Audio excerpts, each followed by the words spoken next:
کیا آپ کے ارد گرد میں کچھ ایسے افراد موجود ہیں جو کہ سفر کے مہینے کو منحوس سمجھتے ہیں؟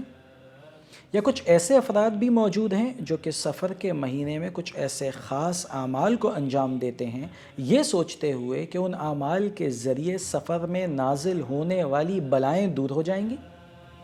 اگر ایسا ہے تو انہیں نبی مکرم صلی اللہ علیہ وسلم کی یہ حدیث مقدسہ ضرور سنائیے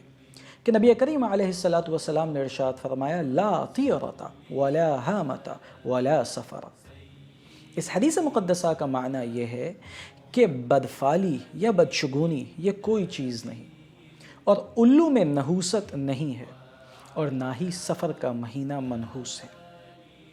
نبی کریم علیہ السلام کی یہ حدیث مقدسہ واضح طور پہ اس بات کو بیان کر رہی ہے کہ سفر کے مہینے میں کسی بھی قسم کی کوئی بلائیں نازل نہیں ہوتی اور نہ ہی سفر کا مہینہ منحوس ہے۔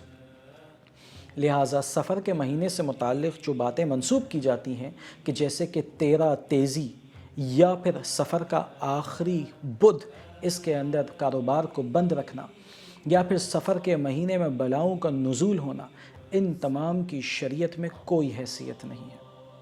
بلکہ نبی مکرم صلی اللہ علیہ وسلم کی ایک بڑی واضح حدیث مقدسہ ہے جس میں نبی کریم علیہ السلام ارشاد فرماتے ہیں یدخل الجنۃ من امتی 70,000 بغیر حساب، جس کا معنی یہ ہے کہ میری امت میں سے 70,000 افراد بغیر حساب و کتاب کے جنت میں داخل ہوں گے۔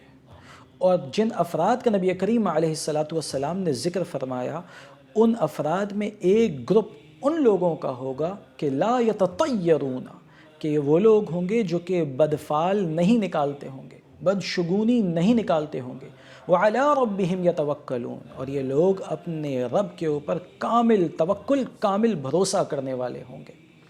لہٰذا اس قسم کی بدشگونیاں کسی بھی معاملے میں لینا یہ شریعت مطہرہ میں ناجائز ہے۔ مثال کے طور پہ ہمارے معاشرے میں کالی بلی راستہ کاٹ جائے اور آپ کسی کام کے لیے جا رہے ہوں تو آپ وہ کام نہیں کرتے، یا اگر کانچ کے برتن ٹوٹ جائیں تو اس سے بھی ہم بدشگونی لے لیتے ہیں، دودھ ابل جائے تو اس سے بھی بدشگونی لے لیتے ہیں۔ بالکل اسی طریقے سے اگر ہماری بائیں آنکھ پھڑکنے لگے اور ہم کسی کام کے اوپر جانے والے ہوں تو ہم اس سے بھی بدشگونی لے لیتے ہیں۔ بائیں آنکھ پھڑکے یا دائیں آنکھ پھڑکے یا دونوں آنکھیں پھڑکنے لگیں،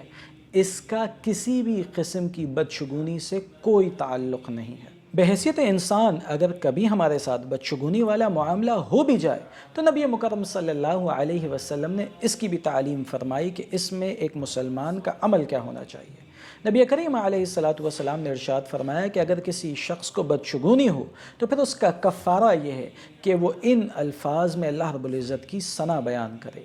اسے چاہیے کہ وہ کہے اللہم لا خیر الا خیرک ولا طیر الا طیرک ولا الہ غیرک۔